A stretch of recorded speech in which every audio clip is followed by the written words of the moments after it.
విలాప వాక్యాలు 1వ అధ్యాయం 20వ వాక్యములో, యెహోవా దృష్టించుము, నాకు ఇబ్బంది కలిగెను, నా అంతరంగము క్షోభిల్లుచున్నది. నేను చేసిన గొప్ప ద్రోహమును బట్టి నా గుండె నా లోపల కొట్టుకొనుచున్నది. వీధుల్లో ఖడ్గము జన నష్టము చేయుచున్నది. ఇళ్లలో నానా మరణకర వ్యాధులు ఉన్నాయి అని ఇక్కడ ఈ విలాప వాక్యాలు చెప్తున్నాడు. విలాపం అంటే ఏడవటం అని అర్థం.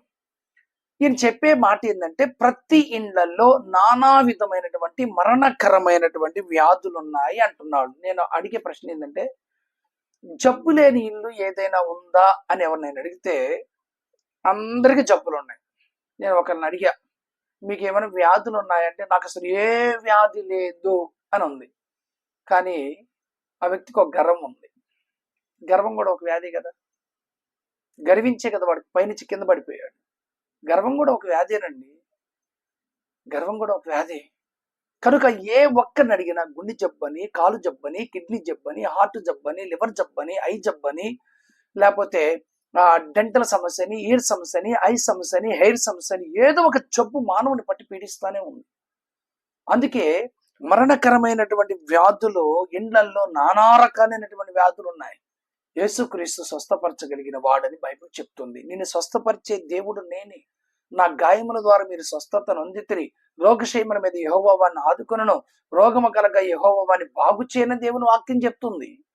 దేవుడు బాగు చేసే దేవుడు, దేవుడు విడిపించే దేవుడు. హిజ్కియా కన్నీళ్లు గారు చేర్చేటప్పుడు అర్థమైందా, తనకు మరణకరమైన రోగం వచ్చిందని దైవజనుడు చెప్పినప్పుడు అతను వెళ్ళి వెంటనే ఏడ్చి ప్రార్థన చేసినప్పుడు తన ఇంటిలో ఉండి దేవుడు ఆలకించలేదా, విడిపించలేదా, ఆరోగ్యాన్ని ఇవ్వలేదా, 15 సంవత్సరాల ఆయుష్ని పొడిగించలేదా, అశూరు రాజు చేతుల నుంచి పడకుండా దేవుడు తప్పించలేదా?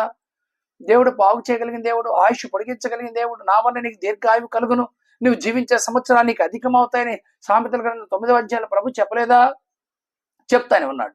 కనుక ప్రతి ఇంట్లో రోగాలు ఉన్నాయి కనుక నీ రోగం తగ్గాలంటే ప్రభు దగ్గరికి రా. నీ వ్యాధిని స్వస్థపరచగలిగిన వాడు ఆయన గాయముల ద్వారా మీరు స్వస్థత నొందితర లేఖనం చెప్తుంది. యేసుక్రీస్తు గాయాల స్వస్థత ఉంది. మీరు నమ్మండి. ఆయన గాయాలు చాపుతాడు. ఖచ్చితంగా చాపబడిన హస్తములోంచి ప్రభావం నీలోనికి వస్తుంది. వెంటనే నీకు విడుదలైపోతుంది. దైవ సన్నిధికి వెళ్ళండి, ప్రార్థన చేసుకోండి. ఖచ్చితంగా నా దేవుడు నిన్ను విడిపించగలిగిన వాడై ఉన్నాడు, నేను బాగు చేయగలిగిన వాడై ఉన్నాడు. అది ఏ రోగమైన సర్వ రోగాలను ఎదురని తొలగిస్తాడు.